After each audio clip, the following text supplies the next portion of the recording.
Ah, there we go. And we're recording. We're recording. And so I was just thinking that I'm missing travel so much, and people like you and I, we basically spent half our lives on a plane up until 2 months ago, Yeah, traveling the world, working really hard, but having some amazing trips. And I miss it so much. I miss it.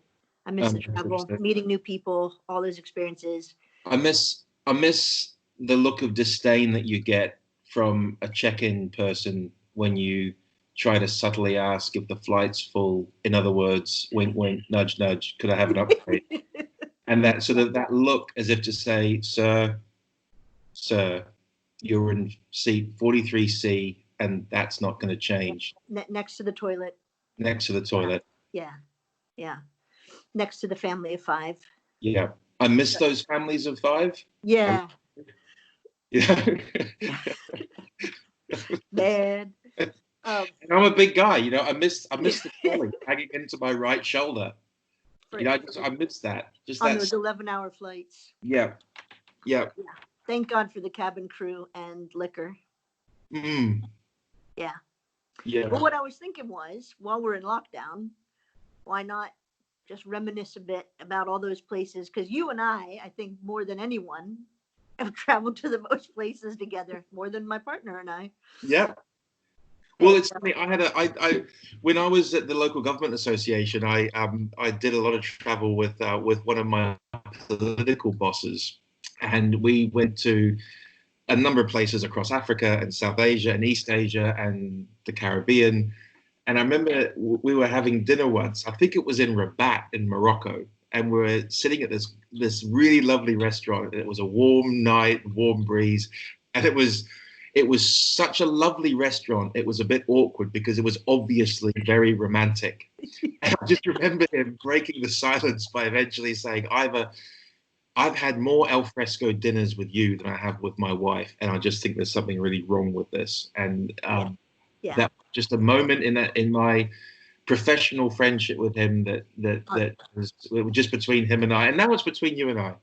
I'll tell you what, I'll never forget our sunset walk on the beach in Cape Town after that amazing fresh fish dinner. But maybe that's for another story. Uh, Well, yeah. I mean, to be fair, I was wearing a suit and chinos, and we were talking about key performance indicators. But you know, you did kill the mood. Up until then. that is an Yeah. incredible sunset. But the pipeline needs to hit 2 million, and we're not getting anywhere near it. 2 million delivered, not one delivered. Not one delivered. Huge difference. I'm thinking of one of our, not our first trip, but one of our early trips that was insane, which Yeah. was that project we were running in Pune Mm. for the then municipal commissioner of Pune. In And the state you of and I, Maharashtra yeah. in In India. fact, had we just flown in from Bengal and we Yes, we flew to had. Mumbai, yeah, we'd been at a conference in Bengal. That's another story.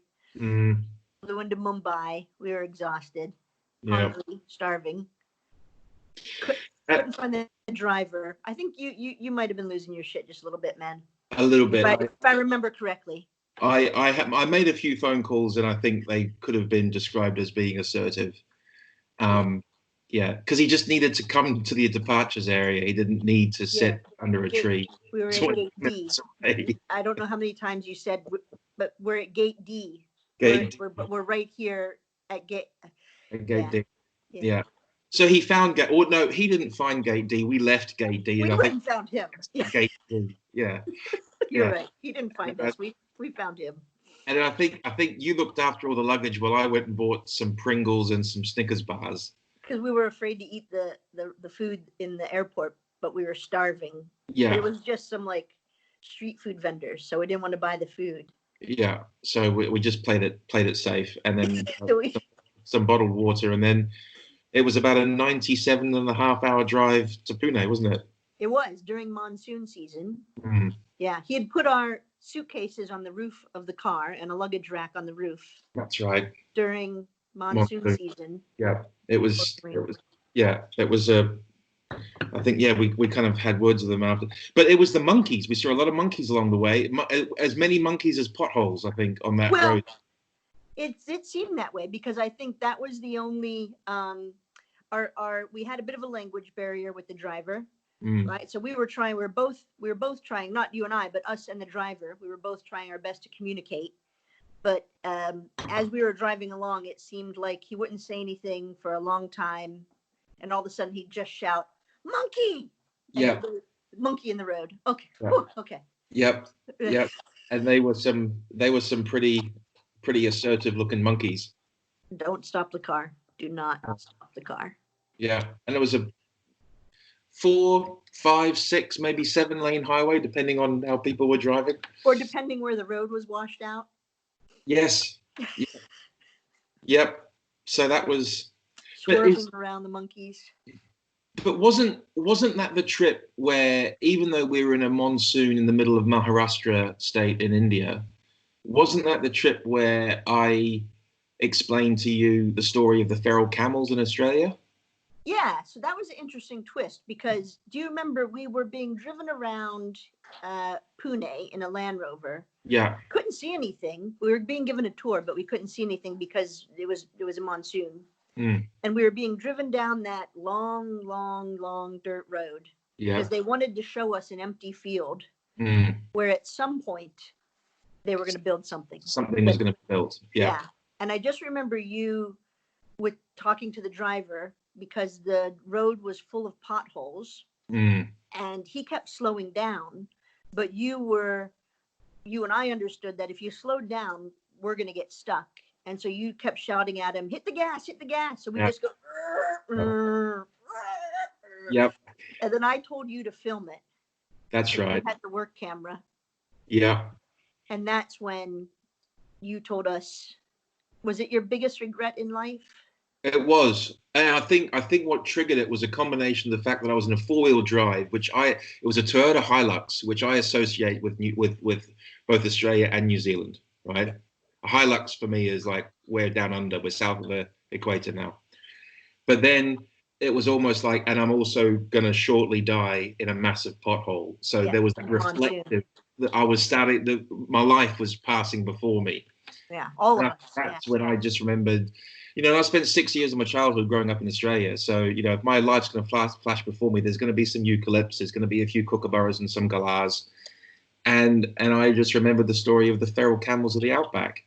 And you just mentioned this out of the blue. There was like 5 of us in the car, I think, getting this tour. And you were like, and you just said.